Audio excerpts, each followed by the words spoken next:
What qualities do you think women entrepreneurs need specifically for sourcing venture?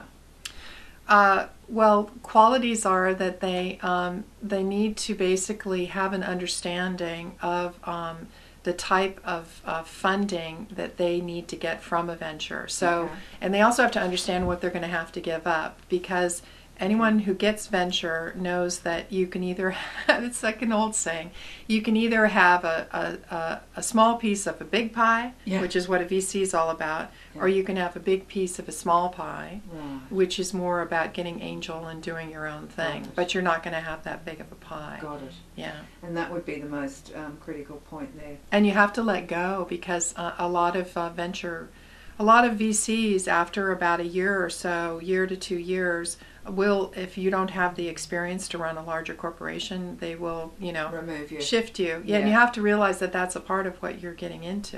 Yeah. Very complex. So, as you know, my background is in the online dating industry, and I'm very interested in the chemistry between entrepreneurs and venture capitalists. Mm-hmm.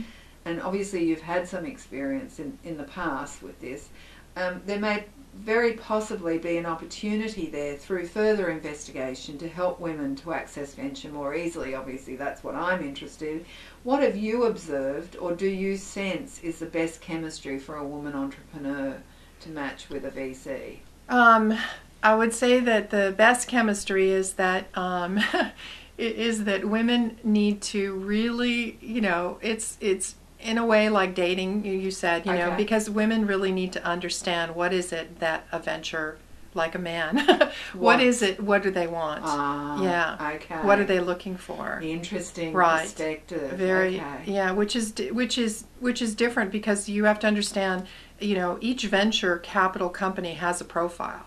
Right. Just like men, you have, we have our Facebook profiles. Yeah. Each VC has its own profile, and it's Right. like a dating profile, I guess, because you Right. can say, I'm only into playing tennis, and and I Yes. like hiking. Yes. Well, VCs are we're only into the telecom business, Yes. and we like we're interested in companies that can go up to 50 billion or Right. 8 billion or whatever Right. the number is, Right. and so you need to really understand the profile of the dating profile of the VC and get involved with them based on, are they a match for your profile, instead of kind of throwing it out to the wind. So it has to be an authentic match, is what you're saying, and you have to try and research that beforehand. Oh my gosh, Yeah. you're kind of a dumb if you don't. Yeah. It's like if you want to go out on a date with somebody, you need to, or get married, let's say, Yes.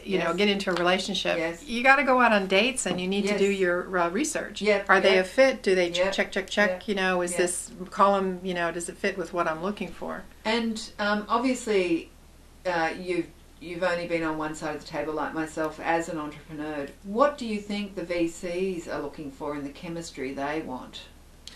Well, they also have a chemistry of the type of person, that they want to see, who is, and usually that has to do with somebody who, if it's a person who's starting a company, there's a different chemistry they're looking for than necessarily somebody who's going to run a large corporation, right? And so someone who actually is the entrepreneur, they want them to be kind of a person who's creative and understands that market and where it's going, and is a part of kind of that creative process.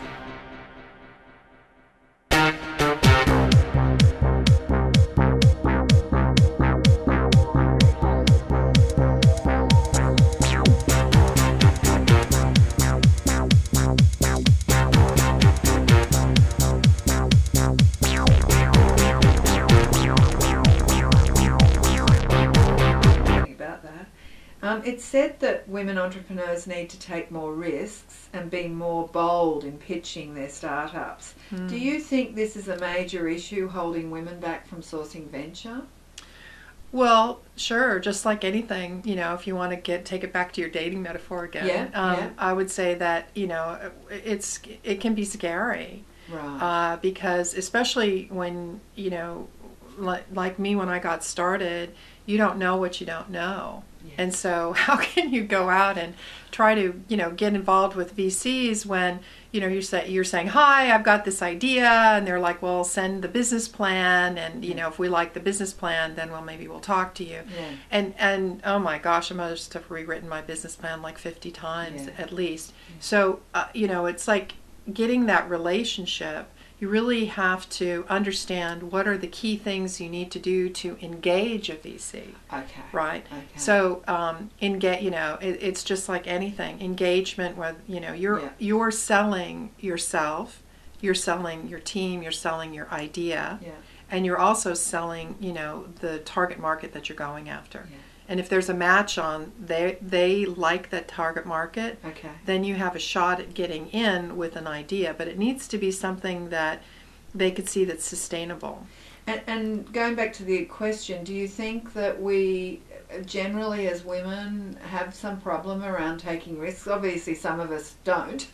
Sure. That's why we've done the things we've done. But do you think generally that this is an issue for women? This is what I've heard from a few people, so I'm just wondering what your perspective is. It depends on the woman. Yes. Right? And it depends on, there are certain women who are not big risk takers. They have ideas, but they don't necessarily want to take a risk. Got it.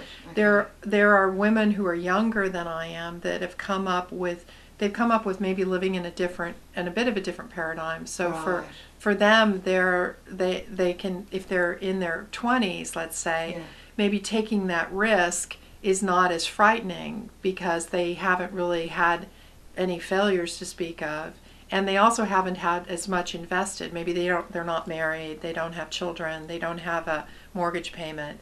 So when you start adding years and other effects on top of, it's not only just yourself, but you have other people that will suffer if the risk doesn't turn out. Yes. It makes you think, and that goes for men and women.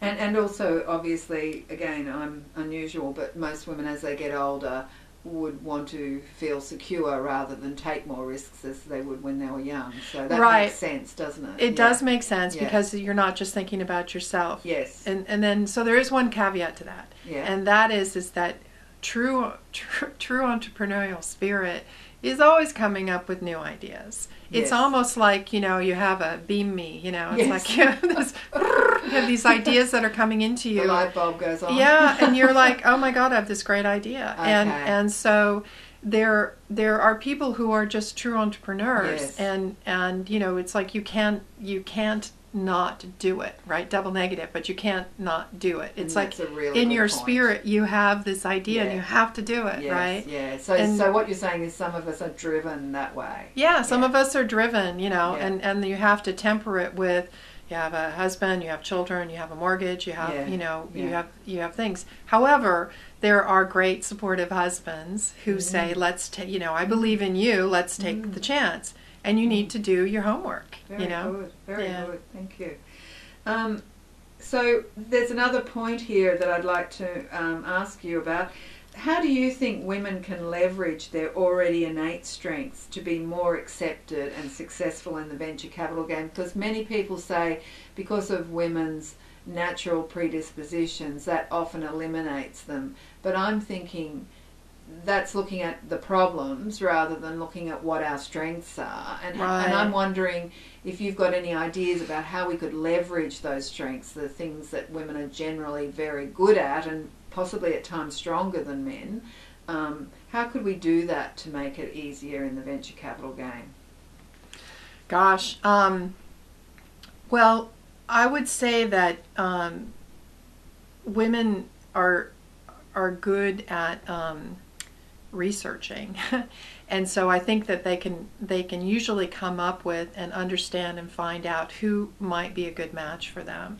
And I think also women have the ability, we're great consensus takers, and so I think that if we can go out and start to kind of tap into other women, who have made it, we can alleviate some of the issues and problems that we're going to have to face trying to do it necessarily all on our own. And there are different women's organizations like, FWE, which is, for women entrepreneurs and executives, and you have women's business groups, Bay Area women's business groups, and national women's business groups. The thing is that it's important to actually kind of get involved locally with women who you could even create your own group. So recently I've been part of starting a new group called We CEOs, Women CEOs.